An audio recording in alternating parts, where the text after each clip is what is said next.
এই বিশ্বের গন্তব্য কি?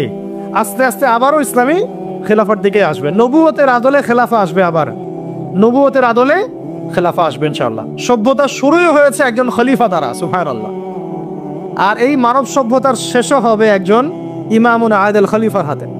সভ্যতা শুরু হলো ইসলাম দিয়ে, সভ্যতা শুরু হলো খিলাফা দিয়ে, সভ্যতা শুরু হলো শরিয়া আইন দিয়ে, আর শেষও হচ্ছে একজন ইমামের হাতে, একজন নবীর হাতে এবং ইসলামী খেলাফতের হাতে। এই যে একটা সাইকোলজিক্যাল ডিসঅর্ডার, আমি বলি এটা সাইকোলজিক্যাল ডিসঅর্ডার, মানে আমাদেরকে আরো অনেক স্মার্ট হইতে হবে। এত সহজ না রাষ্ট্র পর্যায় পর্যন্ত ইসলামকে নিয়ে যাওয়া। আমাদের ভিতরে ভিতরে কাজ করতে হবে, গোপনে গোপনে কাজ করতে হবে। নবী সাল্লাল্লাহু আলাইহি ওয়াসাল্লাম প্রথম 3 বছর গোপনে দাওয়াত দিয়েছেন। কত বছর? 3 বছর টানা। কিছু কাজ গোপনে করতে হয়, কিছু কাজ গোপনে করতে হয়। তাহাজ্জুদের কিছু দোয়া গোপনে করতে হয়। এই গোপন দোয়াতে ওমর রাদিয়াল্লাহু আনহুর মতো মানুষ ইসলাম কবুল করে। ভালো করে বুঝবেন, সবকিছু প্রচার করতে হয় না। হ্যাঁ, প্রচার আমি করব, যেটা প্রচার করার প্রয়োজন, যেটা প্রচার করা দরকার, যেটা প্রচার করলে কাফেরের গায়ে জ্বালা ধরবে, সেগুলো আমরা প্রচার করবো। কিন্তু সবকিছু সব জায়গায় প্রচার করতে হয় না, এটা আমাদেরকে বুঝতে হবে। এখন যারা বাংলাদেশকে শাসন করছে এখনো, তারা কি সব পলিসিগুলো সবার সামনে উন্মুক্ত করছে? করছে না। গোপনে গোপনে কি হচ্ছে আল্লাহই ভালো জানে। কি হচ্ছে আমরা তো আজ করতে পারি, আজ তো করতে পারছি। এরপরে যারা ওই যে ওত পেতে বসে আছে আর কি, সুযোগ পাইলেই ক্ষমতা দখল করবে, তারা কি করতেছে এটা কি আপনাদের সবাইকে বলতেছে? গোপনে গোপনে করছে, মাঠ রেডি করছে তারা। ঠিক এই কারণে আমরা যদি ইসলামিক রাষ্ট্র ব্যবস্থায় যেতে চাই, তাহলে ওলামায়ে কেরাম এবং আপনাদেরকে স্পেশালি ইয়াং জেনারেশন, তরুণদেরকে, তোল্লাবদেরকে কিছু কিছু বিষয়ে গোপন রাখার অভ্যাস তৈরি করতে হবে। আল্লাহ পাক করার তৌফিক দান করেন। তো একটা তো সংজ্ঞা বুঝলাম যে ইসলামী রাষ্ট্র ব্যবস্থা কাকে বলে। এখন দ্বিতীয় পয়েন্টে আসেন, ইসলামী রাষ্ট্র ব্যবস্থা নতুন কোনো বিষয় নাকি প্রাচীন কোনো বিষয়, এটাতে আসি না। তারা আবার বলবে যে এটা নতুন কোন একটা মতবাদ নিয়ে আসতেছে এরা, বিশ্বের বুকে আমরা তো এগুলো দেখি নাই আগে। আমরা দেখে আসছি ওই সোভিয়েতের শাসন, দেখে আসছি ওই মাও সেতুংয়ের শাসন, দেখে আসছি লেনিনকে দেখেছি, স্টেলিনকে দেখেছি, ওই আব্রাহাম লিঙ্কনের শাসন দেখেছি, তাই না? পশ্চিমাদের উত্থান দেখেছি, ফরাসি বিপ্লব দেখেছি। এরা আবার কি বলে ইসলামী শাসন, ইসলামী খেলাফা, ইসলামী শরিয়া এটা প্রতিষ্ঠা করতে চায়। তো তারা তো আমাদেরকে মনে করবে আমরা জাদুঘরে রাখার প্রাণী, মঙ্গল গ্রহ থেকে মনে হয় আসছে, তাই না? এখন জবাবটা জেনে রাখেন। জবাব হচ্ছে পৃথিবীর প্রথম মানুষ ছিলেন একজন নবী। বলেন কি বললাম? পৃথিবীর প্রথম মানুষ ছিলেন একজন, কি নাম? আদম আলাইহিস সালাম। তো আদম আলাইহিস সালামকে আল্লাহ পাক কি হিসেবে সৃষ্টি করেছেন? জবাব, খলিফা হিসেবে। কি হিসেবে? ওয়াইজ ক্বালা রাব্বুকা লিল মালায়েকা ইন্নী জাইলুন ফিল আরদি খলিফা। স্মরণ করুন হে নবী সেই সময়ের কথা যখন আমি ফেরেশতাদেরকে বলেছিলাম যে আমি পৃথিবীতে আমার খলিফা পাঠাতে চাই। সুবহানাল্লাহ। আমরা দুনিয়াতে কার খলিফা? খলিফা মানে কি সেটাও আমাদের জানা উচিত। ঘুম পাচ্ছে? ঘুম পাচ্ছে কি? একটু জেগে থাকেন। এরকম বহু রাতের পর রাত না ঘুমায় কাটাতে হবে, তারপরে দিন কায়েম হবে। এমন আমার তো মনে হয় বিগত 3-4 বছরে আমরা 4 মাসও টানা রাত্রেবেলা মনে হয় শান্তিতে ঘুমাই নাই এখন পর্যন্ত। ঠিক আছে, ঘুম কমাতে হবে, পরিশ্রম বাড়াতে হবে, মেহনত বাড়াতে হবে, খাওয়া কমাতে হবে। এরকম ভুঁড়ি বানানো যাবে না। শরীর চর্চা করতে হবে, কসরত করতে হবে। ঠিক আছে, শক্তিশালী হতে হবে মানসিকভাবে, শারীরিকভাবে, ইমানের দিক থেকে, আমলের দিক থেকে। এত দুর্বল হলে চলবে না। বুঝতে পারছি ভাই? সাহাবীদের জীবনীগুলো পড়েন, নবী সাল্লাল্লাহু আলাইহি ওয়াসাল্লাম সিরাতটা পড়েন, দেখেন কিভাবে তারা কষ্ট করেছেন দিনের জন্য, কি পরিমাণ কষ্ট করেছেন। এটা নিয়ে ইনশাআল্লাহ আরেকদিন আলোচনা করব। উহুদের যুদ্ধের ঘটনা যদি পড়েন, দেখবেন সাহাবীরা কিভাবে কষ্ট করেছে, কিভাবে কষ্ট করেছেন। 40টা 50টা তরোয়ারের আঘাত গায়ে নিয়েও নবী সাল্লাল্লাহু আলাইহি ওয়াসাল্লামকে কাঁধে করে উহুদের পাহাড়ে উঠেছেন তালহা রাদিয়াল্লাহু আনহু। নবীজি বলেছেন, তোমরা যদি কোনো জীবন্ত শহীদকে দেখতে চাও, এই তালহাকে দেখো, সে বেঁচে আছে কিন্তু শহীদ হয়ে গেছে। সুবহানাল্লাহ। তো সাহাবীদের মতো ওই রকম ত্যাগের মানসিকতা। দিন মানেই কোরবানি। দিন মানে কি? জানের কোরবানি, মালের কোরবানি, সময়ের কোরবানি। হ্যাঁ, একদিন 1 ঘন্টা 2 ঘন্টা বসে থাকলে মানুষের মনে হয় যে বাপরে বাপ কি করে ফেললাম। আমরা এমনও গিয়েছে যে একজন ওস্তাদের সাথে সাক্ষাৎ করার জন্য সারাদিন বসে আছে, ওস্তাদ ব্যস্ত, বেরোতে পারছেন না কোন থেকে, একজনের পর একজন, একজনের পর একজন আসছেন। অনেকে তো এমন হয়েছে, আপনার এসো আরবি শিখি কিতাব পড়েছেন না, আবু তাহের মেজর সাহেব, অনেকে তার সাথে দেখা করতে যায়, সিরিয়াল না পেয়ে বাসায় চলে আসে। তিনি এত ব্যস্ত কাজে, উম্মার ফিকির এত বেশি ব্যস্ত কাজ করছেন, তার খাদেম গিয়ে তাকে বলারও সাহস পান না যে একজন দেখা করতে আসছেন আপনার সাথে। তো কুরবানি ছাড়া দিন প্রতিষ্ঠিত হবে না। যাই হোক, যুবক ভাইদেরকে বলছি স্পেশালি শক্তিশালী হইতে হবে, সব দিক থেকে শক্তিশালী হইতে হবে। আল্লাহ তৌফিক দান করেন। আমি এখন আপনাদেরকে আমি বলছিলাম যে দেখুন, প্রথম যে মানুষকে আল্লাহ পাক পৃথিবীতে পাঠিয়েছেন, যিনি একজন নবী, তাকে আল্লাহ পাক খলিফা বলেছেন। কি বলেছেন? খলিফা মানে কি এইটা আপনাদেরকে একটু বলি। সফরে প্রতিনিধি, রাইট? সফরে বের হওয়ার সময় একটা দোয়া পড়ি না আমরা, সুবহানাল্লাযী সাখখারা লানা হাযা ওয়া মা কুন্না লাহু মুকরিনিন ওয়া ইন্না ইলা রাব্বিনা লামুনকালিবুন।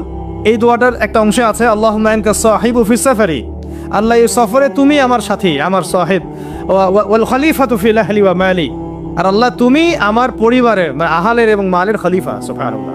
এটা খলিফা মানে আল্লাহ আমি তো বাসায় নাই, আমি তো সফরে বের হয়ে গেলাম, আমার বাসার, আমার আহাল, আমার মালের দেখাশোনাকারী খলিফা, তত্ত্বাবধায়ক এবং প্রতিনিধি হচ্ছে তুমি আল্লাহ। খলিফা মানে কি? যিনি একজনের অবর্তমানে আরেকজনের ওই দায়িত্বটাই পালন করেন। তো যদি আমরা পৃথিবীতে আল্লাহর খলিফা হই, তাহলে এই দুনিয়াতে আমাদের দায়িত্ব কি? আল্লাহর বিধান কায়েম করা না? যদি আমরা আল্লাহর জমিনে আল্লাহর বিধান না কায়েম করি, তাহলে কি আমরা আল্লাহর খলিফা হব না শয়তানের খলিফা হব? বুঝে কথা বলেন। আল্লাহর জমিনে আমরা এসেছি আল্লাহর খলিফা হয়ে। এই পৃথিবীতে আমরা ছিলাম না, ছিলাম জান্নাতে। কোথায়? সেখান থেকে আমাদের বাবা আদম আলাইহিস সালাম, আমাদের মা হাওয়া আলাইহিস সালামকে পাঠিয়ে দেওয়া হলো। কি কারণে পাঠানো হয়েছে এটা তো অন্য আলোচনা, আপনারা তো জানেনই। সাথে ইবলিসকেও পাঠানো হয়েছে। কাকে? ইবলিসকে। এই কনফ্লিক্ট চলছে, কিয়ামত পর্যন্ত চলবে। আর মানুষের হায়াত অল্প, ইবলিসের হায়াত আবার কিয়ামত পর্যন্ত, তাই না? তো এখন তার মিশন হচ্ছে মানুষকে সে জাহান্নামে নিয়ে যাবে। আর আদম আলাইহিস সালাম, হাওয়া আলাইহিস সালাম যখন পৃথিবীতে এসেছেন, তখন থেকে নিয়ে এই জমিনে আল্লাহ পাকের খলিফা কারা ছিলেন? আমাদের পিতা, আমাদের মাতা নন? তারপরে তার সন্তান, তার সন্ততি নন? এখন যদি আমরা আল্লাহর জমিনে এসে আল্লাহর বিধান বাস্তবায়ন না করি, তাহলে কি আমরা আল্লাহর খলিফা হতে পারবো না শয়তানের খলিফা হব? কেউ যদি আল্লাহর জমিনে আল্লাহর নাজ নেয়ামত ভোগ করে শয়তানের দাসত্ব করে, শয়তানের বিধান বাস্তবায়ন করে, সে কি আদৌ আল্লাহর খলিফা না শয়তানের খলিফা? আর আপনারা আমাকে বলেন, এই পুরো বিশ্ব সিস্টেমে যারা আল্লাহর আকাশের নিচে আল্লাহর বাতাস নিয়ে আল্লাহর রিজিক ভোগ করে, আল্লাহর দেওয়া হায়াত ভোগ করে, হ্যাঁ, আল্লাহর দেওয়া নাজ নেয়ামত ভোগ করে, আল্লাহরই জমিনে আল্লাহর বিধান বাদ দিয়ে শয়তানের, তাগুতের, কাফেরের বিধান বাস্তবায়ন করছে, তারা কি আদৌ আল্লাহর খলিফা? তারা কি আদৌ আল্লাহর খলিফা? আর তাদের ওই সিস্টেমটা কি আদৌ খিলাফা সিস্টেম? হ্যাঁ, যেহেতু তারা খলিফা নন, তাহলে তাদের সিস্টেমও তো খিলাফা সিস্টেম হওয়ার প্রশ্নই ওঠে না। বরং ওই সিস্টেমের নাম আল্লাহ পাক বলেছেন তাগুত। কি নাম? তাগুতি সিস্টেম। কি সিস্টেম? তাগুতি সিস্টেম। তাগুতি সিস্টেম মানে যারা শয়তানের দাসত্ব করে, প্রবৃত্তির দাসত্ব করে, মন গড়া বিধান রচনা করে, এগুলোকে বলা হয় তাগুত। কি বলা হয়? আর এই তাগুতকে আল্লাহ পাক কুফরি করতে বলেছেন। তাগুতের সাথে আমাদেরকে আল্লাহ, মুমিনদেরকে বলেছেন তোমরা তাগুতের সাথে কুফরি করো এবং আল্লাহর প্রতি ঈমান নিয়ে আসো। তাগুতের সাথে কুফরি না করে কেউ আল্লাহর প্রতি ঈমান আনতে পারবে না। ফামান ইয়াকফুর বিত-তাগুত ওয়া ইউমিন বিল্লাহ ফাকাদ ইসতামসাকা বিল উরওয়াতিল উসকা। সূরা বাকারার 256 নম্বর আয়াতটা পড়ে দেখেন। আল্লাহ পাক বলেছেন তোমরা যারা তাগুতের সাথে কুফরি করে এবং আল্লাহর প্রতি ঈমান নিয়ে আসে, তারা একটা শক্ত হাতল ধরেছে যেটা কখনো ছিন্ন হওয়ার নয়। সুবহানাল্লাহ। তাহলে আমাদের কাজ তাগুতের সাথে কুফরি করা। কুফরি মানে কি? অস্বীকার করা। আমরা কি শয়তানকে স্বীকার করব না অস্বীকার করব? তাগুত এক প্রকার শয়তান, আমরা কি তাকে স্বীকার করব না অস্বীকার করব? তাহলে আল্লাহর জমিনে যারা আল্লাহর বিধান বাস্তবায়ন করছে না, তারা কি আল্লাহর খলিফা না তাগুত? তাহলে তাগুতের দাসত্ব করলে আমি গুনাহগার হব না? আমি যদি তাগুতের বাধ্য হয়ে তারা আমার উপর জুলুম করছে, এটা একটা সুরত, আর আমি তাকে নসিহতও করছি না, পরিবর্তনের কোনো চেষ্টাও করছি না, কোনো মেহনতও করছি না, তাহলে কি আমি আল্লাহর কাছে দায়মুক্ত হতে পারবো? বুঝতে পারছি কথা? একটা সুরত তো হচ্ছে কাফের, তাগুত অনেক শক্তিশালী, আমাদের উপরে জুলুম করছে, নির্যাতন করছে, ওই মক্কি যুগের মতো। নবী সাল্লাল্লাহু আলাইহি ওয়াসাল্লাম যখন মক্কায় ছিলেন তখনকার যুগের মতো, সেটা একটা সুরত। তখনও তারপরেও দাওয়াত চলেছে, তাবলীগ চলেছে, হক স্পষ্ট করা হয়েছে, ইজহার করা হয়েছে, মার আসলে সবর করা হয়েছে। এটা তো একটা চেষ্টা ছিল, বিপ্লব ছিল সমাজটাকে পার্থক্য করে দেওয়ার। এখন আমরা যদি সেটাও না করি আর ওই তাগুতকে পরিবর্তনের চেষ্টাও না করি, তাহলে কি আমরা আল্লাহর কাছে কালকে আমাদের মাঠে পার পেয়ে যাব? কি ওজোর কোনো থাকবে? তাই আমাদের অবশ্যই উচিত ইসলামী রাজনীতিতে অংশগ্রহণ করা। সেটা কোন সুরতে হবে সেটা আলাদা আলোচনা, সেটা কিভাবে হবে সেটা আলাদা আলোচনা, কিন্তু পলিটিক্যাল ভিউ এবং ভিশন থাকতে হবে। যেইভাবে আমরা মসজিদ, মাদ্রাসা, মক্তব এই বিষয়গুলো পরিচালনা করি, যেইভাবে আমরা নামাজের ইমামতি করি, যেইভাবে আমরা ওয়াজ মাহফিলের প্যান্ডেলে বসি, যেভাবে আমরা লেকচার দেই, যেভাবে আমরা মানুষকে নসিহত করি, এইভাবে আমাদেরকে অর্থনীতি, শিক্ষা, সংস্কৃতি এবং রাজনীতির দায়িত্ব নিতে হবে। নিতে হবে কি না? নিতে হবে। এবং এই দায়িত্ব নেওয়ার সবচেয়ে যোগ্য মানুষ তারাই যারা ওলামায়ে কেরাম। এই দায়িত্ব নেওয়ার সবচেয়ে যোগ্য মানুষ কারা? ধরেন এখানে 10 জন, এটা আরেকটা আফসোসের কথা ভাই, এই অংশটা বুঝতে হবে। এখানে ধরেন 10 জন ভাই বসে আছেন, কেউ আলেম নন, জেনারেল লাইনের ছাত্র, তালেবে ইলম নন, আমরা তালেবে ইলম বলতে যা বুঝাই সেটাও নন। আর 2 জন ভাই আছেন আমাদের এখানে আলেম, মাশাআল্লাহ। নামাজের আজান দেয়া হলো, একামত এবং ইমামতি হবে। তো একামত, আজান এবং ইমামতি এই 3টা কাজ কি আমি ওই 10 জন ব্যক্তিকে দিব না ওই 3 জন ব্যক্তিকে দিব? 3 জনের একজন হয়তো আজান দিবেন, একজন হয়তো ইকামত দিবেন, বা যিনি আজান দিবেন তিনি ইকামত দিবেন, আর একজন ইমামতি করবেন, তাই না? তাহলে আমি মসজিদের মধ্যে ইমামতির দায়িত্ব কেন জেনারেল ভাইকে দিলাম না? কেন ওই ভাইকে দিলাম না? কারণ আমি জানি তার তেলাওয়াতে ভুল হতে পারে, তার কেরাতে ভুল হতে পারে, কেরাতে এমন ভুল হতে পারে যে অর্থ পার্থক্য হয়ে যাচ্ছে, অর্থ বিকৃত হয়ে যাচ্ছে, হতে পারে। তো স্বাভাবিক এটাই হবে হয়তোবা, ইল্লা মাশাআল্লাহ। এটা চিন্তা করে নামাজ বাঁচানোর স্বার্থে, ওই ওয়াক্তের নামাজ বাঁচানোর স্বার্থে, মুসল্লিদের নামাজ যেন নষ্ট না হয় এই স্বার্থে, এবং শরীয়ী হক আদায় করে আমি একজন আলেমকে সামনে এগিয়ে দিলাম, তাই তো? কিন্তু এই কাজটা আমি শিক্ষানীতির মধ্যে করছি না, এই কাজটা আমি ইসলামী অর্থনৈতিক ব্যবস্থা বা রাষ্ট্রীয় অর্থনৈতিক ব্যবস্থার মধ্যে করছি না, এই কাজটা আমি সমাজনীতির মধ্যে আনতে পারছি না, এই কাজটা আমি রাষ্ট্র ব্যবস্থা আনতে পারছি না। যেই কিছু অযোগ্য মানুষকে আমি ইমামতির দায়িত্ব দিলাম না, তাদের চাইতেও 1000 গুণ অযোগ্য মানুষকে আমি রাষ্ট্রের দায়িত্ব দিয়ে বসে আছি। এটা আফসোস না? এটা আফসোসের বিষয় না? মনে করেন আমি এখানে বসে আছি এবং আমাদের ওস্তাদরা এখানে বসে আছেন, আমি তো নিজেই কখনো ইমামতি করতে যাব না। কেন যাব না? এখানে আরো যোগ্য মানুষ আছেন, তাই তো? তাহলে আমাদের মধ্যেই যদি এভাবে আমরা এড়িয়ে যাই, আমরা যোগ্য মানুষের সামনে ঠেলে দেই, কিন্তু রাষ্ট্র চালানো একটা বিশাল কাজ, যার মধ্য দিয়ে 16 কোটি মানুষের ভাগ্য নির্ধারিত হচ্ছে। মানে ভাগ্য বলতে বোঝাচ্ছি ভালো মন্দ, জুলুম, ইনসাফ, এই বিষয়গুলো নির্ধারিত হচ্ছে না রাষ্ট্র ব্যবস্থার মধ্য দিয়ে। তো এই দায়িত্বটা আমি আবার কিছু অযোগ্য মানুষের হাতে দিয়ে নিশ্চিন্তে বাসায় গিয়ে ঘুমাচ্ছি। এটা তো আমাদের একটা অদূরদর্শিতা না? এই জন্য আমাদের সবাইকে একটা পলিটিক্যাল ভিশন এখন রাখতে হবে। আগে যা হয়েছে হয়েছে, যখন যেটা বুঝি নাই, এখন মসজিদ, মাদ্রাসা, মক্তব যেভাবে আমরা চালাই সাফল্যের সাথে, সেইভাবে আমরা সমাজ চালাবো ইনশাআল্লাহ, সেইভাবে আমরা ইনশাআল্লাহ অর্থনীতিও চালাবো ইনশাআল্লাহ, আজ হোক আর কাল হোক রাষ্ট্র চালাবো ইনশাআল্লাহ। এবং আমরা আমাদের তরুণ ভাইদেরকে সাথে নিব, প্রতিভাবান ভাইদেরকে সাথে নিব, তুল্লাবদেরকে সাথে নিব, যারা সাহসী তাদেরকে সাথে নিব। আমাদের মধ্যে যারা অমুসলিম কিন্তু আবু তালেবের মতো আমাদের কাছে ওই ভূমিকা রাখবে, প্রয়োজনে সেই মানুষদেরকে আমরা স্পেস দিব ইনশাআল্লাহ। আবু তালেব আমাদেরকে সাহায্য করেন নাই মক্কায়? করেছেন কিনা? তো যদি অমুসলিমও হয় কিন্তু আবু তালেবের মতো হয়, কোনো সমস্যা নাই। কিন্তু অমুসলিম হয়ে যদি আবু জাহেলের মতো হয়, সমস্যা আছে। কথা বুঝতে পারছি? তাহলে ইসলামী রাষ্ট্র ব্যবস্থা নতুন কোনো কনসেপ্ট নয়, বরং এটা একটা প্রাচীন কনসেপ্ট। সভ্যতা শুরুই হয়েছে একজন খলিফা দ্বারা, সুবহানাল্লাহ। আর এই মানব সভ্যতার শেষও হবে একজন ইমামুন আদিল খলিফার হাতে। তাহলে সভ্যতা শুরু হলো ইসলাম দিয়ে, সভ্যতা শুরু হলো খিলাফা দিয়ে, সভ্যতা শুরু হলো শরিয়া আইন দিয়ে, আর শেষও হচ্ছে একজন ইমামের হাতে, একজন নবীর হাতে এবং ইসলামী খেলাফতের হাতে, তাই না? আপনারা তো জানেনই, এটা তো আমি নতুন করে আর বলার দরকার নাই যে শেষ জামানা ঈসা আলাইহিস সালাম আসবেন, জানেন না এগুলা? তিনি 40 বছর বিশ্ব শাসন করবেন। বিশ্ব ব্যবস্থার গন্তব্য হচ্ছে ইসলামী খেলাফা। এই বিশ্বের গন্তব্য কি? আস্তে আস্তে আবারও ইসলামী খেলাফার দিকে আসবে, নবুয়তের আদলে খেলাফা আসবে, আবার নবুয়তের আদলে খেলাফা আসবে ইনশাআল্লাহ। এখন আমরা জানলাম যে খেলাফা দিয়েই শুরু হয়েছে, খেলাফা দিয়েই শেষ হবে। তাহলে ভাই আমরা মাঝখানে কি করতেছি? আমরা মাঝখানে আসলে কি করতেছে? তাহলে আমাদের এই পলিটিশিয়ানদেরকে কে বুঝাবে বলে? কার এই ক্ষমতা আছে তাদেরকে বুঝায়? কিছু বিষয় আছে, কিছু মানুষ বুঝতে চায়, কিছু মানুষ বুঝতে চায়, আর কিছু মানুষ তো বোঝার কোশিশও করে না। কিছু আছে অবুঝ, যাদেরকে বুঝানো যায়, আর কিছু না বুঝ, যতই বুঝান বুঝবে না। এটা কি বলা হয়? এটা কি বলা হয় না বুঝ? কখনোই বুঝবে না। সুম্মুন বুকমুন উমিয়ুন ফাহুম লা ইয়ারজিউন, এরকম আর কি। এর কথা হচ্ছে দাওয়াত তো দিতে হবে আমাদেরকে, বুঝুক আর না বুঝুক আমরা কি করব? দাওয়াত দিব। নবী সাল্লাল্লাহু আলাইহি ওয়াসাল্লাম আবু জাহেল আবু লাহাবদেরকে দাওয়াত দিয়েছেন না? উতবা সাইবাদেরকে দাওয়াত দিয়েছেন না? তারা কেউ মেনেছে, কেউ মানে নাই। ওমর রাদিয়াল্লাহু আনহু দাওয়াত কবুল করেছেন, হামজা রাদিয়াল্লাহু আনহু দাওয়াত কবুল করেছেন, খালিদ বিন ওয়ালিদ দাওয়াত কবুল করেছেন। কিন্তু দেখা গেছে আবু জাহেল আবু লাহাব উতবা সাইবা আশনাক বিন শরীকেরা দাওয়াত কবুল করে নাই। কিন্তু আমাদের দাওয়াতটা সব মহলেই প্রচার করতে হবে। আল্লাহ পাক আমাদেরকে বোঝার তৌফিক দান করেন। শুধু পলিটিশিয়ান না, বরং প্রশাসনে যারা আছি আমরা, প্রশাসনে যারা আছেন, গোয়েন্দা সংস্থা যারা আছে, যারা আপনার বুদ্ধিজীবী বলে দাবি করেন নিজেদেরকে, যারা শিক্ষক আছেন, যারা গার্মেন্টস সেক্টরে আছেন, ছাত্র ভাইরা, আওয়ামরা, নারীরা, সবার মধ্যেই দাওয়াতটা দিতে হবে।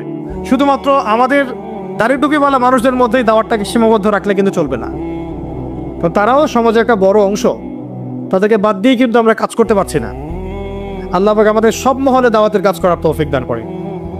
ধরেন আমাদের সামরিক কোনো প্রশিক্ষণ নাই, আছে নাই, কিন্তু আমাদের আর্মি অফিসার ভাইদেরকে যদি আমরা দাওয়াত দিয়ে তাওহীদ বুঝাতে পারি, রিসালাত বুঝাতে পারি, আখিরাত জানাতে পারি, আল্লাহ পাকের শরিয়া আইন, ইসলামী রাষ্ট্রের গুরুত্ব, এই তাগুত, এই কুফর, শিরক, নেফাক, এগুলো স্পষ্ট করতে পারি, জিহাদ তো তারাই করবে ইনশাআল্লাহ, তাই না?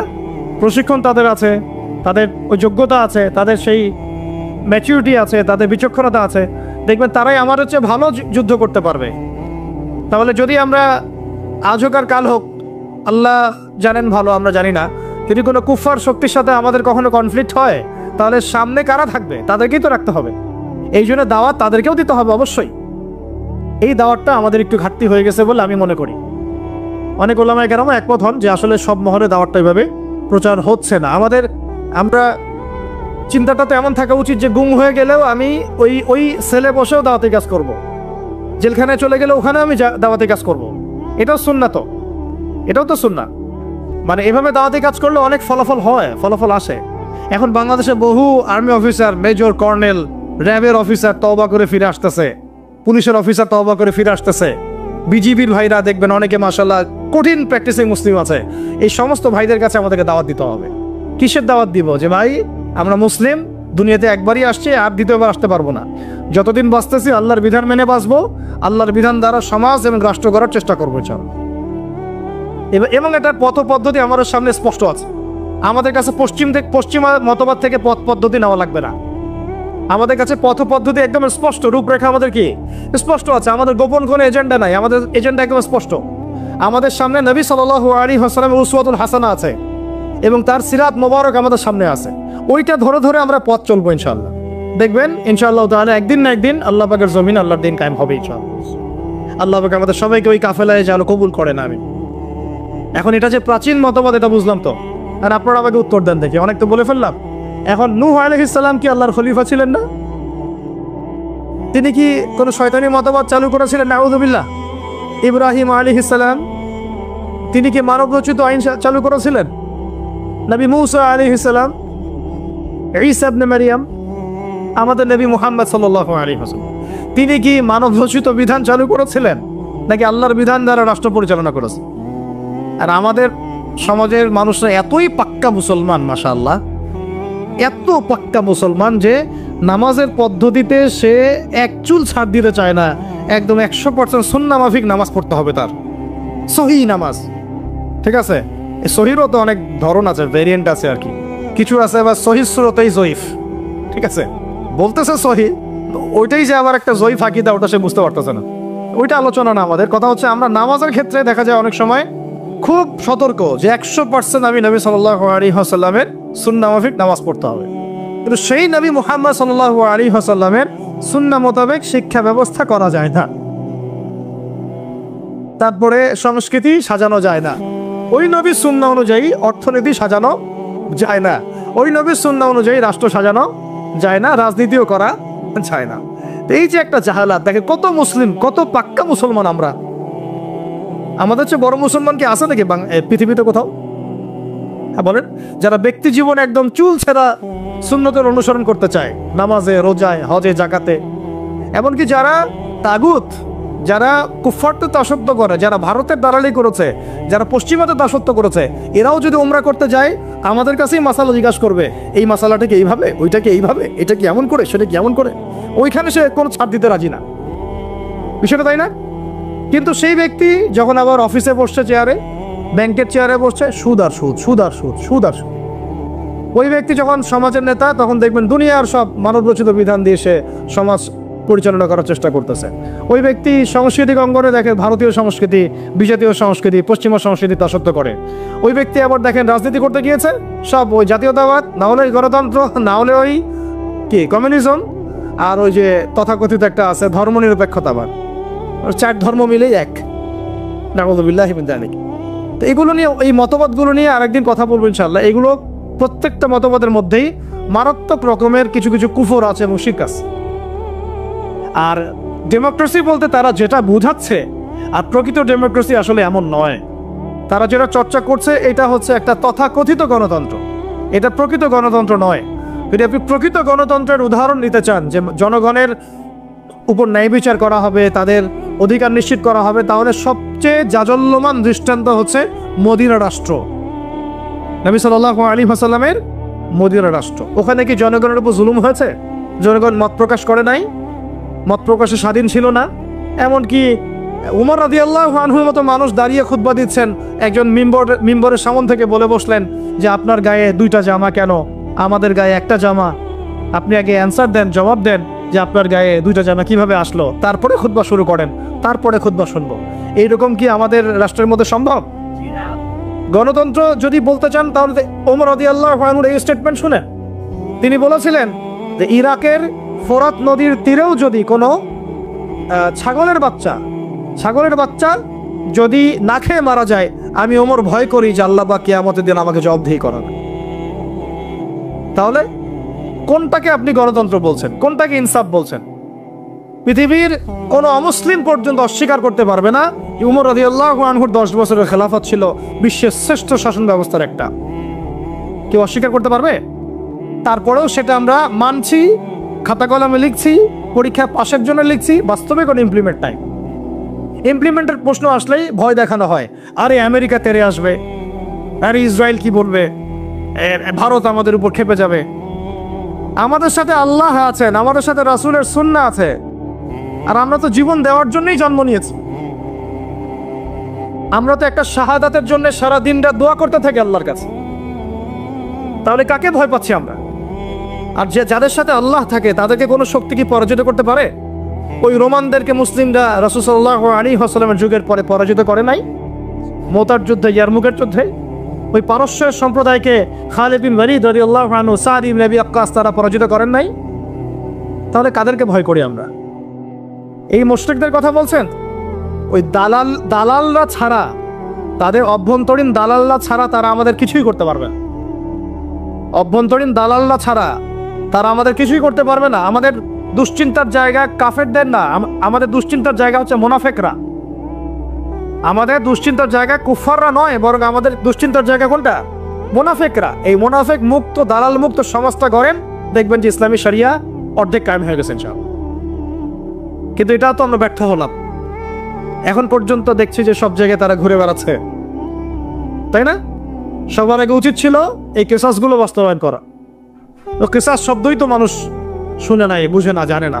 নামাজ জিজ্ঞাসা করলে নামাজ বুঝে, রোজা বললে রোজা বুঝে, সওম বললে সওম বুঝে, যাকাত হয়তো বুঝে কিছুটা, সালাত বুঝে, তারাবি বুঝে, কেসাস বুঝে না।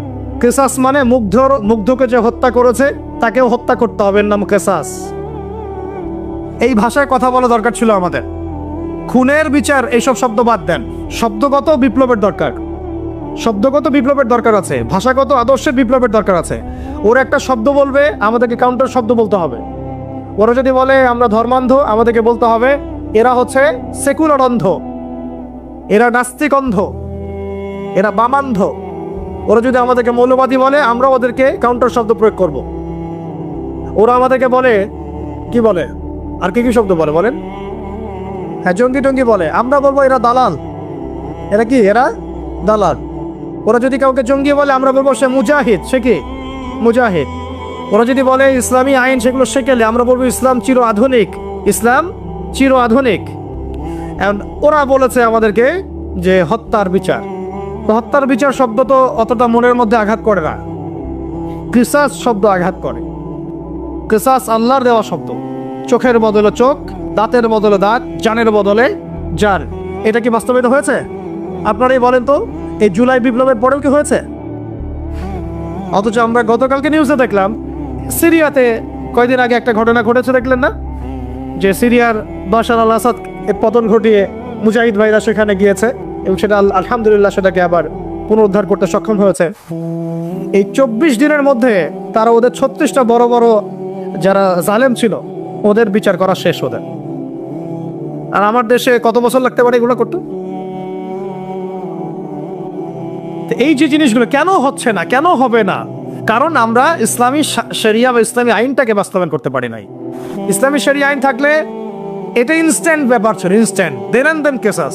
খুন করেছো ধরে নিয়ে আসা হবে, তার পরিবারকে আনা হবে, আর হত্যাকারীকে আনা হবে, পরিবারকে জিজ্ঞাসা করা হবে তোমার ওই সন্তানকে অমুক হত্যা করেছে, সাক্ষী আছে, প্রমাণ আছে, সব আমাদের কাছে দলিল প্রমাণ মওজুদ।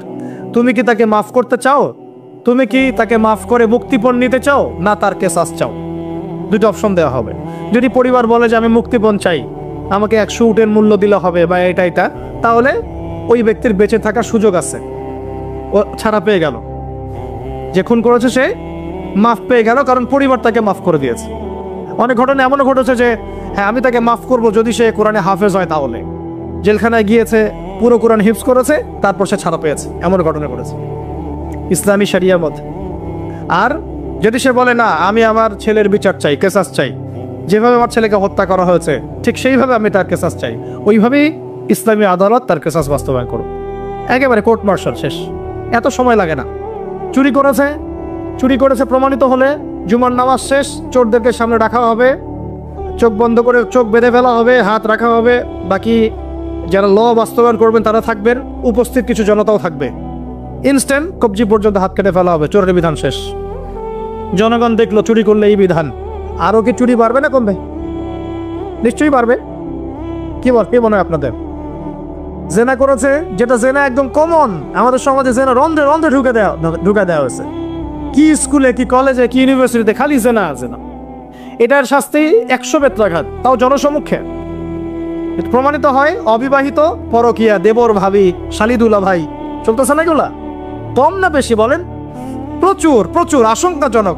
এগুলোর বিচার হচ্ছে কোমর পর্যন্ত মাটিতে পুঁতে রজম করা, পাথর নিক্ষেপ করে হত্যা করা। আল্লাহ নবী সাল্লাল্লাহু আলাইহি ওয়াসাল্লাম নিজে এগুলো করেছেন, নিজে। তো এই সুন্নাহগুলো কোথায়? জাদুঘরে থাকবে? যদি ইসলামী রাষ্ট্র ব্যবস্থায় শরিয়া পর্যন্ত আমরা যেতে না পারি, এগুলোর বাস্তবায়ন কখনোই হবে না, কখনোই হবে না। এগুলো কোরআনেই থাকবে, হাদিসেই থাকবে, পাতার মধ্যে পড়েই থাকবে, আমরা বাস্তবায়ন করতে পারবো না। আর বাস্তবায়িত না হলে সমাজ কখনোই পাপমুক্ত এবং জুলুম মুক্ত হবে না কখনো। দেখলাম তো আমরা বিগত 50, 60, 70 বছরে যতগুলো মতবাদ আসছে, কোনো মতবাদ এই সমাজটাকে পরিপূর্ণ সংস্কার করতে পারে নাই, রাষ্ট্র সংস্কার করতে পারে নাই, এমনকি দুর্নীতি পর্যন্ত দূর করতে পারে না। উপর থেকে নিচ পর্যন্ত দুর্নীতিগ্রস্ত লোক দিয়ে ভর্তি আছে, উপর থেকে নিচ পর্যন্ত। কি এমপি, কি মন্ত্রী, কি আমলা, কি বিচারক, কি এসপি, কি ডিসি, দেখবেন উপর থেকে নিচ পর্যন্ত এমন কোন সেকশন নাই যেখানে দুর্নীতি হয় নাই। এবং এটা তারাও জানে, যারা করছে এবং করেছে। তারপরেও ওই যে আমাদের একটা গা সয়ে নেওয়া স্বভাব আছে, আমাদের জাতিগত একটা মারাত্মক স্বভাব আছে, বদ স্বভাব। সেটা হলো আমরা সবকিছুকে স্বাভাবিক করে ফেলি। একটা সময় সুদ খাইলে মানুষ লজ্জা পাইতো, এখন স্বাভাবিক হয়ে গেছে। জেনা করতো মানুষ লজ্জা পাইতো, মানুষ জানলে কি হবে, এখন ওপেন ঘুরে বেড়াচ্ছে মানুষ এগুলো নিয়ে। একটা সময় মদ খাইলে মানুষের চক্ষু লজ্জা কাজ করতো, এখন দেখেন মদের বোতল হাতে নিয়ে মানুষ ঘুরতেছে, চিপায় চুপায় মদ খাচ্ছে। একটা সময় কেউ যদি বলতো যে এটা সমকামী, ছেলে জেনা করে, মানুষ তো আটকে উঠতো, সুবহানাল্লাহ, ইন্না লিল্লাহ, নাউযুবিল্লাহ, এটা কেমন? এখন দেখেন ওরা অধিকার চাচ্ছে। কি আপনারা হাসতেছেন? LGBTQ মানে কি? LGBTQ মানে সমকামিতাকে প্রমোট করা হবে। আর যদি এই এক তাগুদ গিয়ে আরেকটা তাগুদ আসে, আমি 80% নিশ্চিত এটা বাস্তবায়িত হয়ে যাবে, ইল্লা মাশাআল্লাহ, ইল্লা মাশাআল্লাহ। যদি একটা তাগুতের বদলে একটা তাগুত আবার আসে, দেখবেন যে এটা খুব সহজেই সমাজে বাস্তবায়িত হয়ে গেছে। LGBTQ, ট্রান্সজেন্ডার দেখবেন সমাজে অ্যাভেলেবেল। আপনি পাত্রী খুঁজতে যাবেন আপনার ইয়ার জন্যে, বাচ্চার জন্যে, সন্তানের জন্যে, আগে চেক করতে হবে আসলে ছেলে না মেয়ে, না মেয়ে থেকে ছেলে হয়েছে না ছেলে থেকে মেয়ে হয়েছে। এই যুগ আসতেছে সামনে, একটা একটা একটা করে দেখেন সব সয়ে নিয়েছি না আমরা। এইভাবে আমরা কিন্তু তাগুতের বিধানগুলো সয়ে নিছি। একটা জাগরণ দরকার আমাদের মধ্যে, এবং এই জাগরণটা আমি আশা করি, স্বপ্ন দেখি যে সাদা দাড়িওয়ালাদেরকে দিয়ে না হলেও কালো দাড়িওয়ালাদেরকে দিয়ে হবে। পারা যাবেন ইনশাল্লাহ। অনেক পড়াশোনা করতে হবে, অনেক পড়াশোনা করতে হবে, সবর করতে হবে, ধৈর্য ধরতে হবে, দাওয়াতের মেহনত করতে হবে, ওলামায়ে কেরামের সোহবতে থাকতে হবে, তাদের কাছে দোয়া নিতে হবে। একদম একটা দুটা কাজ না ভাই, বহু কাজ একসাথে যখন হবে ওই পর্যায়ে যাবো ইনশাল্লাহ। এখন আপনারা বলতে পারেন যে আমরা কেন ভাইদের মতো এইভাবে মাঠে নামি না, বা এইভাবে কেন আমরা ওইখানে গিয়ে রাষ্ট্র ক্ষমতার দিকে মানে সহিংস কোনো পদ্ধতি বেছে কেন নেই না? কারণ নবী সাল্লাল্লাহু আলাইহি ওয়াসাল্লাম আমাদেরকে এইভাবে শিক্ষা দেন নাই। আমাদেরকে প্রথমে শিক্ষা দেওয়া হয়েছে আমরা জনমত গঠন করব। কি করব? জনমত গঠন করব। সবার আগে আমরা জনগণকে বুঝাবো, তাওহীদ চিনাবো, শিরক চিনাবো, কুফর চেনাবো, তারপরে তাগুত চিনাবো, সুন্নাত চেনাবো, নামাজি বানাবো, দাওয়াতের মেহনত চলবে, আমর বিল মারুফ চলবে, একই সাথে নাহি আনিল মুনকারও চলবে। ইসলামী রাষ্ট্র ব্যবস্থার গুরুত্ব, ফজিলত, না থাকার ক্ষতি সবার সামনে উপস্থাপন করতে হবে। একটা জামাত তৈরি করতে হবে, আমাদের একজন ইমাম লাগবে, আমির লাগবে। এগুলো যখন একত্রিত হবে ইনশাআল্লাহ দেখবেন বাকি কাজ হয়ে গেছে। একটা ঘটনা একটা প্রেক্ষাপটকে জন্ম দেয়। কোঠা আন্দোলনের একটা ঘটনা ছিল, একটা ঘটনা, সেটা আজকে দেখেন সার্জিসদেরকে নিয়ে আসছে এই জায়গায়, নিয়ে আসে নাই? একটা ঘটনা একটা নেতৃত্বের জন্ম দেয়, একটা রেভলিউশনের জন্ম দেয়।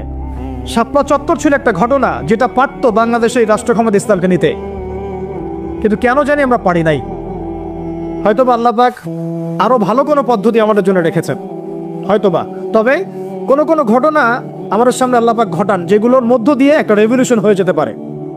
যদি ভাইদেরকে নির্মমভাবে তারা এভাবে গুলি না করতো তাহলে তারাও কিন্তু এভাবে সহিংস হতো না, আজকে এরাও কিন্তু দেশ থেকে পালাতো না। তাই না বিষয়টা? আমরা কি কেউ কল্পনাও করেছিলাম যে এভাবে 2 মাসের মধ্যে এমনটা হতে পারে? কখনো কল্পনা করা হয়নি। বরং মানুষ তো বলছিল যে এরা কখনো যাবে, এমন তো মনেই হচ্ছে না। তাই না বিষয়টা? 1 মাসের মধ্যে আল্লাহ পাক করে দেখালেন। তাই ইনশাআল্লাহ সামনেও যদি এমন কোনো ঘটনা ঘটে যেই ঘটনা ইসলামপন্থীদের একটা ঐক্যের জন্ম দেয়, একটা লিডারশিপ নিয়ে আসে, একটা জামায়া নিয়ে আসে, একটা ইমারা নিয়ে আসে, আমরা তখন আপনাদেরকে আমাদের পাশে চাই। আর যদি আপনাদেরকে আমরা পাশে না পাই তাহলে আমরা বুঝবো আপনারা শুধু ওয়াজ শুনেন, এক কান দিয়ে ঢোকান আর এক কান দিয়ে বের করে দেন। এইভাবে এইরকম অডিয়েন্স আমরা চাই না। আমি শুরুতে একটা কথা বলছি, ইসলামী রাষ্ট্র কায়েম করা চারটাখানি কথা না, আর এটা গরু ছাগলদেরকে দিয়ে হবে না। এটার জন্য সাহসী, বুদ্ধিদীপ্ত এবং একটা জজবাওয়ালা তরুণ প্রজন্ম দরকার।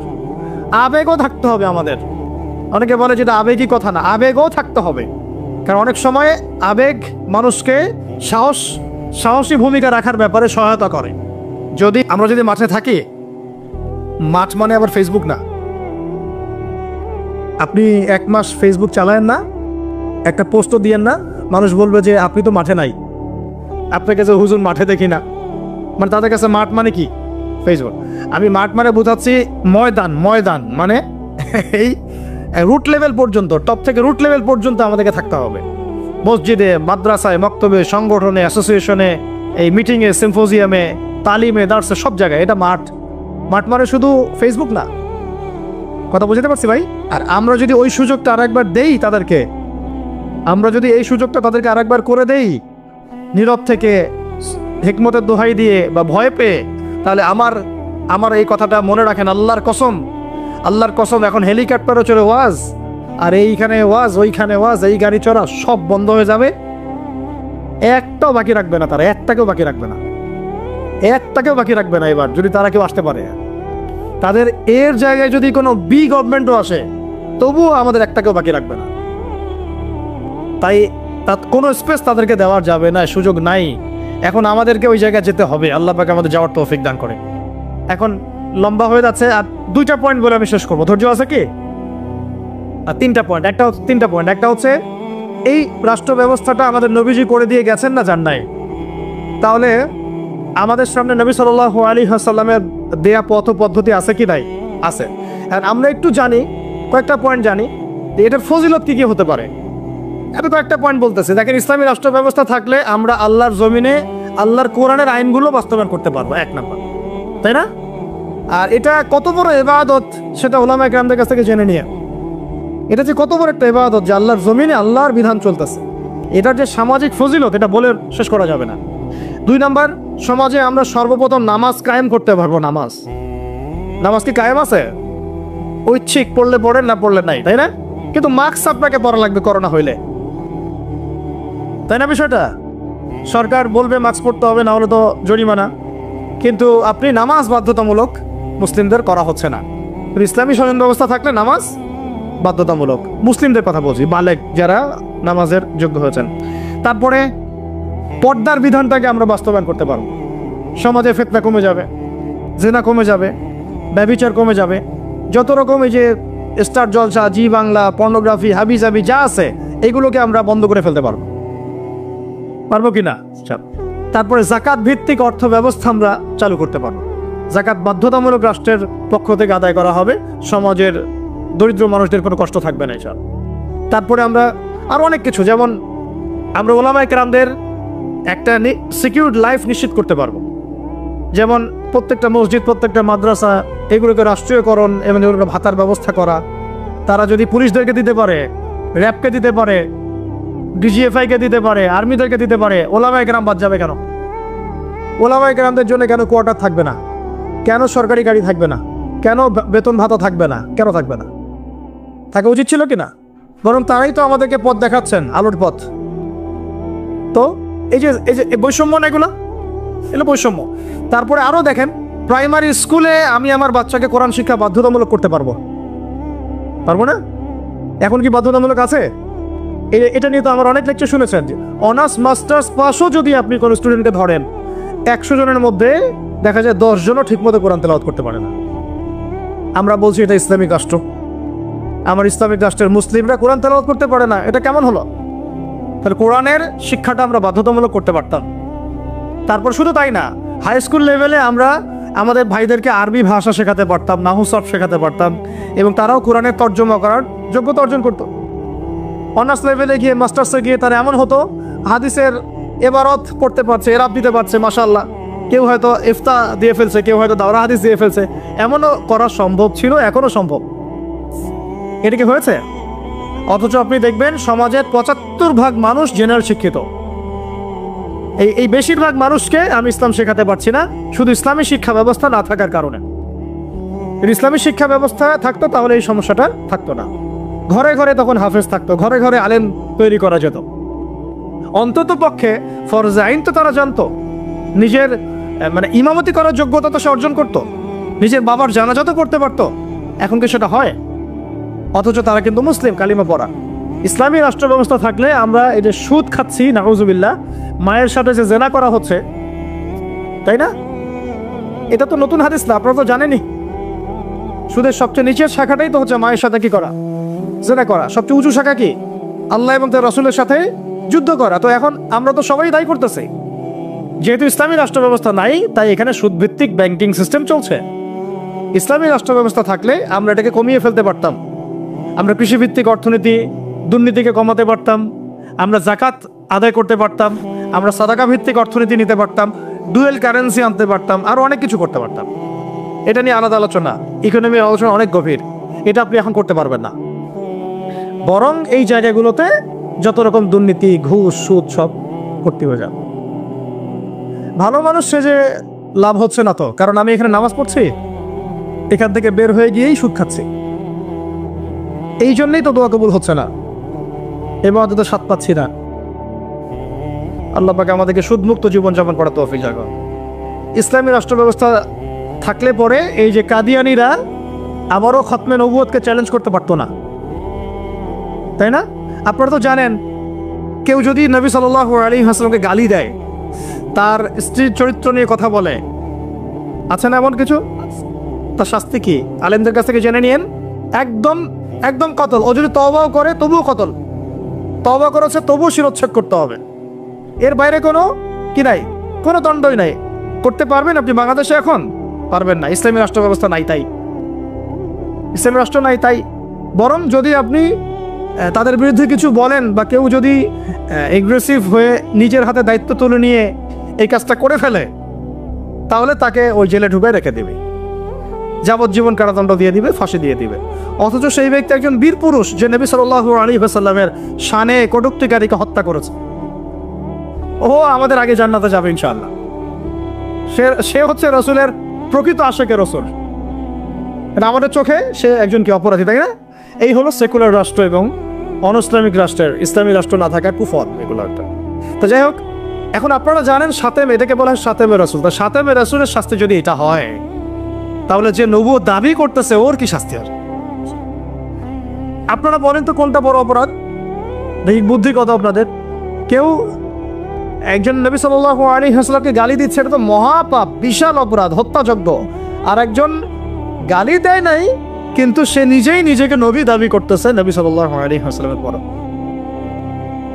বলেন তো, তাহলে এই যে এদেরকে কয়বার ফাঁসি দেওয়া দরকার ছিল? ওরা আমাদের এখানে ব্যবসা করতেছে, ওই যে বললাম বাথরুমের বদনা থেকে শুরু কইরা আপনার বাসার বেড পর্যন্ত ওদের কোম্পানির। বিকল্প ফিকিরটা কোথায়? এদেরকে স্পেসটা কে করে দিল?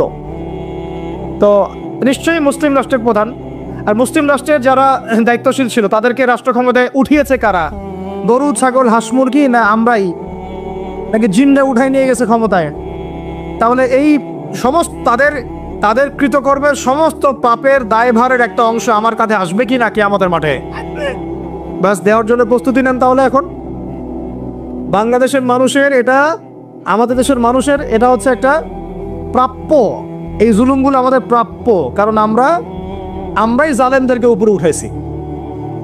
এটা আমাদের প্রাপ্য, আমরা রিজার্ভ করি এটা। আল্লাহ পাক আমাদের যে কবে মাথা খুলবেন আল্লাহ ভালো। এখনো সময় আছে, চোখ খুলেন, চোখ খুলেন। এই চোখ নাই যে এই চোখ খুলেন। কোন চোখ খুলেন? দিলের চোখ খুলেন, বোঝার চেষ্টা করেন। আপনি যদি একজনকে উঠাই দেন উপরে, যে ওখানে গিয়ে দুর্নীতি করছে, করাপশন করছে, সমকামিতা চালু করছে, সুদ চালু করতেছে, এই নাস্তিকদেরকে স্পেস দিচ্ছে, হ্যাঁ, কাফেরদের দালালি করতেছে, ওর সমস্ত গুণের একটা দায়ভার আমার কাছে আসবে। এটা তো অবশ্যই ফতোয়ার মধ্যে পাওয়া যায়, কারণ আমি তাকে সাপোর্ট করেছি, সমর্থন করেছি। কোন সময় তো বহু দাড়ি টুপি বলে তাদের দালালিও করেছে, করে নাই? তাদের পক্ষে কথা বলেছে, স্পেস দিয়েছে। পক্ষে কেন বলতে যাব? কিছু বলার নেই, অন্তত চুপ করে থাকি। মানুষ বুঝে নেবে যে আমি কেন চুপ করে আছি। মানুষ তো বুঝে কেন চুপ করে আছে, মানুষ বুঝবে। যাই হোক ভাই, ইসলামী রাষ্ট্র ব্যবস্থা থাকলে এরকম অনেক সুফল আছে। সালাত কায়েম করা যাবে, যাকাত কায়েম করা যাবে, হজ সহজ করা যাবে, সিন্ডিকেট কমায় ফেলা যাবে। রাষ্ট্র থেকে হজ করানো যায়। কিন্তু খলিফা মামুনুর রশিদের নাম শুনেছেন কিনা, এবং হারুনুর রশিদ তার নাম শুনেছেন কিনা? এরকম অনেক আব্বাসীয় খলিফা ছিলেন যারা প্রতি বছর রাষ্ট্র ব্যবস্থার মধ্য দিয়ে এরকম হাজার হাজার মানুষের ফ্রিতে হজ করাতেন, এবং হজের খরচ নিজে বহন করতেন, রাষ্ট্র দিয়ে বহন করাতেন। তারপরে এই যে বললাম, মসজিদ মাদ্রাসাগুলো উন্নয়ন করা সম্ভব, শিক্ষাক্ষেত্রে ইসলাম নিয়ে আসা সম্ভব, ব্যাংকিং সেক্টর ইসলাম নিয়ে আসা সম্ভব, সমাজ ব্যবস্থায় ইসলাম বিরোধী সমস্ত মতবাদকে সরিয়ে ফেলা সম্ভব, ইসলাম বিদ্বেষী অপতৎপরতাগুলোকে কমিয়ে ফেলা সম্ভব, এবং সবচেয়ে বড় কথা, রাজনৈতিক অঙ্গনে গিয়ে আল্লাহ পাকের জমিনে আল্লাহর সংবিধান বাস্তবায়ন করা সম্ভব। এটা সবচেয়ে বড় কাজ। শুধু তাই নয়, যদি এরকম ইসলামী রাষ্ট্র কায়েম হয়, তখন ওই রাষ্ট্রের দিকে যদি কেউ চোখ দেয়, তখন ওই চোখ উপড়ে ফেলার জন্য জিহাদও করার সুযোগ থাকে। কারণ জিহাদ তো করেছেন নবী সাল্লাল্লাহু আলাইহি ওয়াসাল্লাম মদিনা রাষ্ট্র কায়েম করার পরে, তাই না? মদিনা রাষ্ট্র কায়েম করার পরে কিন্তু সশস্ত্র যুদ্ধ হয়েছে, এটা মনে রাখবেন। মদিনা রাষ্ট্রটা কায়েম হয়ে যাওয়ার পরে কিন্তু একটা সশস্ত্র যুদ্ধ হয়েছে, গাজওয়া হয়েছে, সারিয়া হয়েছে, বদর, উহুদ, খন্দক, এগুলো হয়েছে। মক্কাতে কিন্তু এই যুদ্ধটা হয় নাই। মক্কায় হয়েছিল, মক্কায় কিন্তু যুদ্ধটা হয় নাই। মদিনায় হিজরত করে যাওয়ার পরে সেখানে তিনি রাষ্ট্র গঠন করেছেন, সামরিক বাহিনী শক্তিশালী করেছেন, অস্ত্রশস্ত্র নির্মাণ করেছেন, রাষ্ট্রের নিরাপত্তার স্বার্থে সারিয়া অভিযান হয়েছে। এরপরে কাফেরদের উপর আক্রমণগুলো হয়েছে। আর যদি কোনো কাফের আক্রমণ করতে আসতো, আমরা একদম উচিত শিক্ষা দিয়ে পাঠাইতাম ওদেরকে। এমন হতো না যে বর্ডারে একজন মানুষকে গুলি করে মারলো আর আমরা লাশ নিয়ে ভদ্রভাবে চলে আসলাম। এমন কাপুরুষ কখনো ইসলামিক রাষ্ট্র ছিল না, বরং একটা লাশ ফেললে আমরা 10টা ফেলে দিতাম। এরকম ছিল আমাদের জজবা, আমাদের অবস্থা। আল্লাহ পাক আমাদেরকে বোঝার তৌফিক দান করে নেয়। তো ইসলামী রাষ্ট্র ব্যবস্থা থাকলে তখন রাষ্ট্রীয় আমির রাষ্ট্রীয় সেনাবাহিনী দিয়ে, আওয়ামদেরকে দিয়ে প্রয়োজনে সশস্ত্র যুদ্ধের অবস্থায়ও ভূমিকা রাখতে পারবে ইনশাআল্লাহ। তো এগুলা ইসলামী রাষ্ট্রের বহু ফজিলত, যেটা এক বৈঠকে আলোচনা করে শেষ করা যায় না। ইনশাআল্লাহ আরেক সামনের মাসে যদি আসি আবার কথা হবে ইনশাআল্লাহ। একদিন 2 দিন আলোচনা করে এগুলো বোঝানো যায় না। মাসিকভাবে চালু রাখতে হবে, মসজিদ ভিত্তিক এবং পরিবেশ বজায় রাখতে হবে। এই যে এখন সুন্দর মতো বসে আছেন, কত সুন্দর মতো আলোচনাটা করা গেল। এই আলোচনাটা আমি কোনো মাহফিলে করতে পারতাম না। এই আলোচনাটা আমি কোনো মাহফিলে এখন পর্যন্ত এইভাবে করতে পারিও নাই, এই এখন যেটা পারলাম। এই জন্য বলি মসজিদ ভিত্তিক এইরকম তালিমি বৈঠকগুলো, হালাকাগুলো বাড়ান ইনশাআল্লাহ, দিন কায়েম হয়ে যাবে ইনশাআল্লাহ। আর এখন একটা পয়েন্ট হচ্ছে, যদি না থাকে ইসলামী রাষ্ট্র তাহলে ক্ষতিগুলো কি হয়? প্রথম ক্ষতি হচ্ছে নামাজ কায়েম হবে না, ব্যক্তি জীবনে কায়েম হতে পারে, রাষ্ট্রীয়ভাবে কায়েম হবে না। যাকাত বাধ্যতামূলক তোলার কোনো সুযোগই না, বরং যাকাতের কথা বাধ্যতামূলক বললেও আপনাকে ধরে নিয়ে যাচ্ছে অনেক সময়, তাই না? যাকাত বাধ্যতামূলক এটা জানে কয়জন? অনেকেই জানে না। অনেকে মনে করে যাকাত না দিলেও মনে হয় আমি মুসলিম আছি। মান ফাররাকা বাইনা সলাতি ওয়া যাকাত ফাকাদ কাফারা, যে একটা স্পষ্ট উক্তি আছে, হাদিস থেকে পাওয়া যায়, উসুল থেকে পাওয়া যায়। কেউ যদি সালাত এবং যাকাতের মাঝে পার্থক্য করে, এটা যে কুফরি। এটা কি কুফরি? তো যাকাত দিচ্ছে না, দীর্ঘদিন বছরের পর বছর যাকাত দিচ্ছে না, কোনো ফিকিরই নাই। তো ইসলামী রাষ্ট্র নাই, তাই এটা আদায় করা যাচ্ছে না। কিন্তু ওমর রাদিয়াল্লাহু আনহুর সময় যাকাত কালেকশন করার জন্য আলাদা একটা ইউনিট থাকতো, স্বতন্ত্র একটা ইউনিট থাকতো না, ডিপার্টমেন্ট থাকতো। তারা যাকাত কালেকশন করে নিয়ে আসতেন এবং রাষ্ট্রীয় কোষাগারে জমা দিতেন। রাষ্ট্রীয় কোষাগার সমৃদ্ধ হতো, এখান থেকে যাকাতে 8টা খাতে বন্টন করা হতো, ডিস্ট্রিবিউট করা হতো। একটা গরিব মানুষ খুঁজে পাওয়া যেত না। এগুলো তাত্ত্বিক কথাবার্তা নয়, দুনিয়া দেখেছে এগুলা প্র্যাকটিক্যাল, এটা বিশ্ববাসী দেখেছে প্র্যাকটিক্যাল এগুলো। এমনকি অমুসলিম যদি কেউ ক্ষতিগ্রস্ত হতো, তাকেও যাকাতের অর্থ থেকে সহায়তা করা হয়েছে, দিনের দিকে তার কলবকে ফেরানোর জন্য এটাও করা হয়েছে। তো আর অনেকে একটা প্রশ্ন করে যে ইসলামী রাষ্ট্র ব্যবস্থা আসলে কি তাহলে অমুসলিমদের অধিকার নিশ্চিত হবে না? বরং সবচেয়ে বেশি হবে। এই তথাকথিত গণতান্ত্রিক রাষ্ট্রে, তথাকথিত সেকুলার রাষ্ট্রে এই অমুসলিমদের উপর যা জুলুম হয়েছে বা হয়, এগুলোর তো অস্তিত্ব থাকবেই না, বরং অমুসলিমরা আমাদের কাছে তখন জিম্মেদারির মধ্যে থাকবে। কেউ তাদের যদি জানমালের ক্ষতি করতে চায়, তখন আমরা তাদের পক্ষ নিয়ে লড়বো ইনশাআল্লাহ। এইটা এখন কিছু কিছু অমুসলিম এই একটা মিথ্যা প্রপাগান্ডা ছড়িয়েছে, তাদের মধ্যে ইসকন কিন্তু আছে একটা। এরা মিথ্যা প্রপাগান্ডা ছড়ায় এভাবে, তারা মনে করায়, মানুষকে বুঝায় যে এটা ইসলামী রাষ্ট্র কায়েম হলে আমরা সংখ্যালঘুরা নির্যাতিত হব, আমাদেরকে মারতে আসবে, আমাদের মন্দির ভেঙে দিবে, আমাদের মূর্তি ভেঙে দিবে। কোশ্চিনকালে এমনটা হবে না। এটা একটা ভুল মেসেজ তারা জনগণকে দেয় বা বিশ্ববাসীকে দেওয়ার চেষ্টা করে। এরা প্রতারণা করছে আমাদের সাথে। বরং তাদের হাতে যদি ক্ষমতা যায়, তারা বাবরি মসজিদ ভেঙে ফেলে। বরং তাদের হাতে যদি ক্ষমতা যায়, তারাই সেই প্রাচীন ঐতিহ্যবাহী বাবরি মসজিদ ভেঙে ফেলেছে। বিগত 5 বছরে তারা এরকম প্রায় 20-30টা মসজিদ ভেঙে ফেলেছে, ঐতিহ্যবাহী, যেগুলো একদম 500 বছর, 600 বছর, 800 বছর পুরাতন। আমরা কি বাংলাদেশে কোনো মন্দির ভাঙছি? আর যেখানে মসজিদ ভাঙা হচ্ছে, ওইখানে গিয়ে সাম্প্রদায়িক সম্প্রীতির বলি আওরাও তোমরা। আমাদের দেশে এরকম কোনো ঘটনা ঘটে নাই বা পরিস্থিতি নাই যেখানে এসে বলতে হবে সংখ্যালঘু নির্যাতিত হচ্ছে। এইগুলো ধোঁকাবাজি করে। কিছু কিছু এরকম দুষ্ট অমুসলিম আছে যারা চায় না ইসলামী রাষ্ট্র ব্যবস্থা বা খেলাফা ব্যবস্থা আসুক, কিন্তু অথচ ইসলামী রাষ্ট্র ব্যবস্থা থাকলে অমুসলিমদের অধিকার সবচেয়ে আগে আমরা নিশ্চিত করবো ইনশাআল্লাহ। কারণ তারা আমাদের এখানে জিম্মেদারির মধ্যে থাকবে। জিম্মেদারি কথাটা বললাম এই কারণে, জিম্মি শব্দ তারা বুঝে না। যদি আমরা বলতাম যে অমুসলিমরা আমাদের কাছে জিম্মি হিসেবে থাকবে, তারা মনে করতো যে জিম্মি মানে বন্দী। জিম্মি মানে কি? বন্দী। এই যে আরবির অবস্থা। অথচ জিম্মি মানে হচ্ছে আমার জিম্মাদারির মধ্যে সে আছে, সে আমার দায়িত্বে আছে, আমার হেফাজতে আছে, আমার গার্ডিয়ানশিপে আছে। তার গায়ে যদি আঘাত করে আমি সে হাত ভেঙে ফেলবো। এটা হলো জিম্মাদারি, জিম্মির ব্যাখ্যা। তারা এভাবে ভুল মেসেজ দেয়। আল্লাহ পাক আমাদেরকে সত্য চেনার বোঝার তৌফিক দান করেন। তো না থাকলে অসুবিধাগুলো হচ্ছে যে আমরা সালাত প্রতিষ্ঠা করতে পারছি না, যাকাত কায়েম করতে পারছি না, আমরা দেখা যাচ্ছে আমর বিল মারুফের কাজ করতে পারছি, শিক্ষাক্ষেত্রে হয়তো কিছু মেহনত করতে পারছি, কিন্তু নাহি আনিল মুনকারের কাজ করতে গেলে আমাদেরকে বাধা পেতে হচ্ছে। আমাদের মধ্যে তারা আবার অনেক বাতিল আকীদা ছড়ায় দিচ্ছে, আমাদের মধ্যে বিভক্তি বাড়ায় দিচ্ছে, আমাদের মধ্যে ঐক্য নষ্ট করছে, আমাদেরকে নিয়ে রাজনীতি করছে। এগুলো করছে না? কোনো কোনো ক্ষেত্রে আমাদের ওলামায়ে কেরাম থেকে গুমের শিকার হতে হচ্ছে, জুলুমের শিকার হতে হচ্ছে, জেল হচ্ছে, ফাঁসি হচ্ছে, মামলা মোকদ্দমা হচ্ছে, এরকম বহু ঘটনা ঘটছে শুধুমাত্র ইসলামী রাষ্ট্র ব্যবস্থা না থাকার কারণে। আরও বড় কথা হচ্ছে সুদ দূর করা যাচ্ছে না, ঘুষ দূর করা যাচ্ছে না, দুর্নীতি দূর করা যাচ্ছে না, করাপশন বন্ধ করা যাচ্ছে না, তারপরে না বন্ধ করা যাচ্ছে না, হুদুদগুলো কায়েম করা যাচ্ছে না, ব্যভিচার বন্ধ করা যাচ্ছে না, পর্নোগ্রাফি বন্ধ করা যাচ্ছে না। সমাজের যত জাহালাতের শেকড় আছে এগুলোকে শেকড় থেকে উপড়ায় ফেলা যাচ্ছে না, শুধু ডালপালা কাটা যাচ্ছে। এই ডালটা কাটা যাচ্ছে, হয়তো এটা কাটা যাচ্ছে, কিন্তু শেকড় থেকেই যাচ্ছে। তো আমরা কি শেকড়টা উপড়ে ফেলা বুদ্ধিমানের কাজ, নাকি ডালপালা ছাটার বুদ্ধিমানের কাজ? শেকড় উপড়ে ফেলতে হলে আমাদেরকে ওই রাষ্ট্র ব্যবস্থার দিকে যেতে হবে, তাহলে ইনশাল্লাহ আমরা গোড়ার থেকে সংস্কার করতে পারবো ইনশাল্লাহ। আর শেষ পয়েন্টটা হচ্ছে আমরা এটা করব কিভাবে, সিরাতের আদলে আমি একবার বলেছি। তো করার জন্য আমাদের আসলে ব্যক্তিগত পর্যায় থেকে শুরু করে সবার কিছু কাজ আছে, সেই কাজগুলো কি কি, এই কাজগুলো একটু মুখস্থ করেন। এক নাম্বার হচ্ছে যে আমাদের সবাইকে প্রথমত দিনের শরঈ ইলম অর্জন করতে হবে, দিনের ইলম অর্জন করতে হবে। ইলম ছাড়া আমরা আসলে কিছুই করতে পারবো না।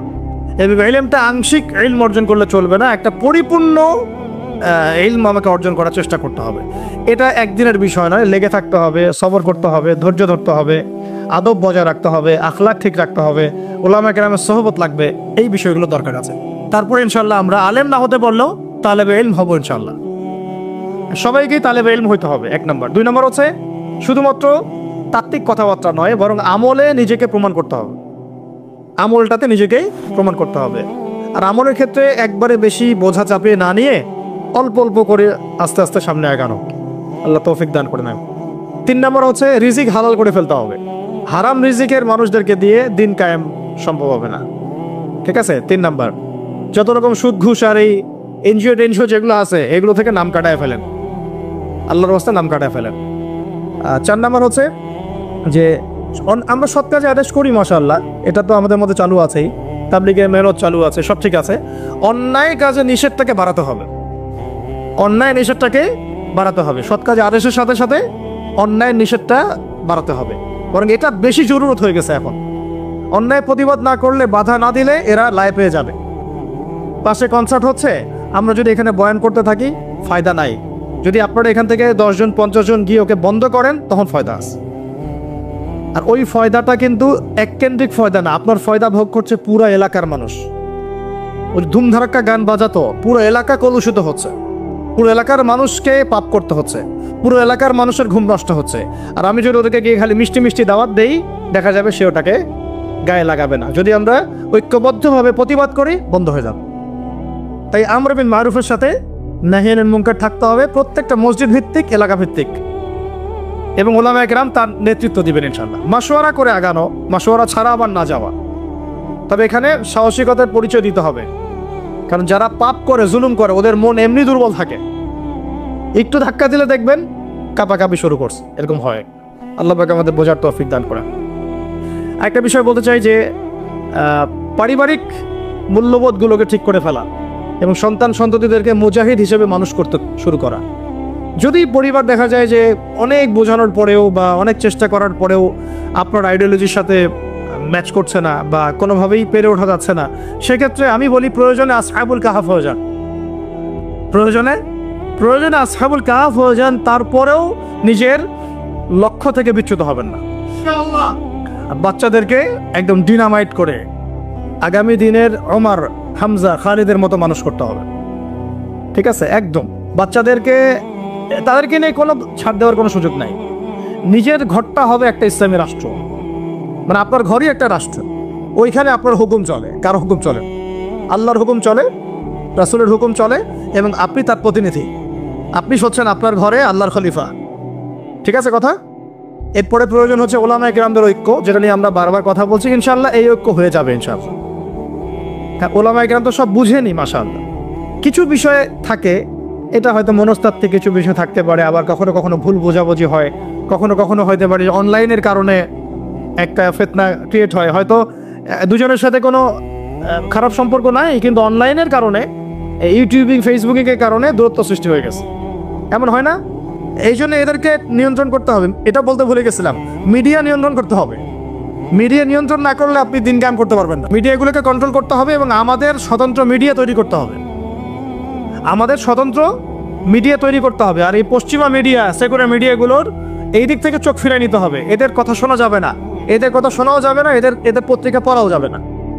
ও কি লেখে লিখুক, বরং ওটাকে কিভাবে ব্যান করা লাগে, বয়কট করা লাগে, আর এর বিকল্প কিভাবে পত্রিকা তৈরি করতে হয়, মিডিয়া তৈরি করতে হয়, এই ফিকির আমাদেরকে করতে হবে। মিডিয়া একটা যুদ্ধ। এখন মিডিয়া কি একটা যুদ্ধ। এই বাংলাদেশে এই হাজার হাজার ওলামায়ে কেরামের এই মাজলুমিয়াতের পিছনে দায়ী হচ্ছে প্রথম আলো ডেইলি স্টার।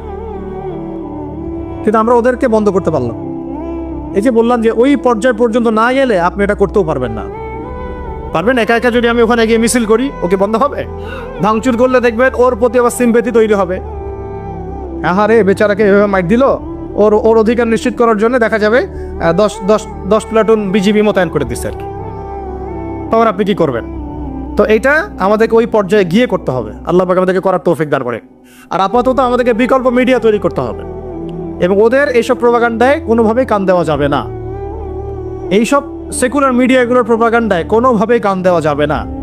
ওয়াল্লাহি এরা মিথ্যা কথা বলে, ওয়াল্লাহি এরা মিথ্যা কথা বলে, ওয়াল্লাহি এরা মিথ্যা কথা বলে। এরা মিথ্যাচার করে, ওলামায়ে কেরামের চরিত্র হনন করে। এরা ইসলামকে জঙ্গিবাদের ধর্ম বানাইছে, নাউজুবিল্লাহ। এরা ইসলামকে সন্ত্রাসী হিসেবে উপস্থাপন করছে। এরা বহু মাজলুমের গুমের কারণ, জেলে যাওয়ার কারণ, কেস লড়ার কারণ এই মিডিয়াগুলাই। অতএব এদের থেকে আপনাদেরকে মুখকে ফিরে নিতে হবে। এটা ইমানের দাবি আমাদের। ঠিক যেমন বললাম যে কাদিয়ানি পণ্য আপনি ব্যবহার করবেন না, কেন করবেন না? এটা আপনার ইমানের দাবি। সে আল্লাহর নবীর পরে নবুয়ত দাবি করেছে, আমি তার উম্মত, আমি তার পণ্য ব্যবহার করতে পারি না। ঠিক একইভাবে এরা ইসলামের বিরুদ্ধাচরণ করছে, ইসলামকে গালি দিচ্ছে, ওলামায়ে কেরামের চরিত্র হনন করছে, আমার দিনকে কটূক্তি করছে। আমি এসব পত্রিকা ধার কাছে যাব না, প্রয়োজনে ওখানে চাকরিও করব না, ওটা বিক্রিও করব না, ওটা দোকানে রাখবও না। এরকম নিয়ত থাকতে হবে কঠোর। দেখবেন আস্তে আস্তে যখন এগুলা ব্যবসা বন্ধ হয়ে যাবে না, লেজ গুড়ে পালায় যাবে। এগুলো ব্যবসা যদি বন্ধ হয়ে যায় না, লেজ গুড়ে ঠিকই পালায় যাবে। ব্যবসা করতে পারে বলেই তো আমরা দেখতেছি ওরা আমাদের সমাজের মধ্যে এরকম লাভঝাপ করতেছে। টাকা না থাকলে কিছুই করতে পারতো না। আল্লাহ পাক আমাদের বোঝার তৌফিক দান করেন। কোথায় ছিলাম জানি? আমাদের বাচ্চাদেরকে মানুষ করবেন, ঠিক আছে? আর ওলামায়ে কেরামদের মধ্যে ঐক্য বজায় রাখাটা খুব জরুরি। আপনারা ওলামায়ে কেরামদের অভ্যন্তরীণ বিষয়গুলোকে তাদের মধ্যে ছেড়ে দিবেন। নিজেরা এগুলো নিয়ে কোনো লেখালেখি করবেন না, কোনো রকমের লাইভ ভিডিও এগুলো করতে যাবেন না। ওলামায়ে কেরাম জানেন কিভাবে কাজ করতে হয়, ঠিক আছে? এবং কিভাবে সামনে আগামী বাংলাদেশকে নেতৃত্ব দেওয়া লাগবে তার রূপরেখা তারা অলরেডি রেডি করেছেন, আলহামদুলিল্লাহ। এবং তাদের মধ্যে ইউনিটি এটা চলে আসা, আমি বললাম, সময়ের ব্যাপার, একটা ঘটনার ব্যাপার। ইনশাল্লাহ কোনো একটা ঘটনাকে কেন্দ্র করেই দেখবেন যে হয়ে গেছে ইনশাল্লাহ। আর আরেকটা বিষয় বলি, ঐক্য বলতে আমরা অনেকে বুঝি কি যে একেবারে মনে হয় 10 কোটিকে এক জায়গায় আসতে হবে। ঐক্য কিন্তু এটার নামও নয়। সবার সাথে কিন্তু ঐক্য হবে না। আমাদের ঐক্য দরকার তাওহীদ পন্থীদের, আহলে সুন্নাহ ওয়াল জামাআর আকীদাভুক্ত যারা, তাদের মধ্যে ঐক্য দরকার। বাতিল আকীদার সাথে ঐক্য হবে না কখনো। বাতিল আকীদার সাথে আমরা তো মসজিদেই এক হতে পারি নাই, রাষ্ট্র ব্যবস্থায় এক হবো কিভাবে? বুঝতে পারছেন কথা? আমরা আহলে সুন্নাহ ওয়াল জামাআর মধ্যে যারা আছি, এই ওলামায়ে মুহাক্কিক ওলামায়ে কেরাম এবং তাদের যে সংগঠন, তাদের যে অ্যাসোসিয়েশনগুলো আছে, এগুলোর মধ্যে ঐক্য হয়ে যাবে ইনশাআল্লাহ। এবং এই ঐক্য যথেষ্ট বাংলাদেশকে শাসন করার জন্য। বাকিদের আমাদের প্রয়োজনও নাই। তারা যদি ভালো ভালো আমাদের সাথে আহলে সুন্নাহ ওয়াল জামাআর আকীদায় আসে এবং আমাদের সাথে কাঁধে কাঁধ মিলিয়ে এই লড়াইয়ে শরিক হয়, তাহলে আলহামদুলিল্লাহ ভালো। যদি তারা নাও আসে, তুচ্ছ তাচ্ছিল্য করে, আমাদেরকে অবজ্ঞাও করে, তবুও কিছু যায় আসবে না ইনশাআল্লাহ।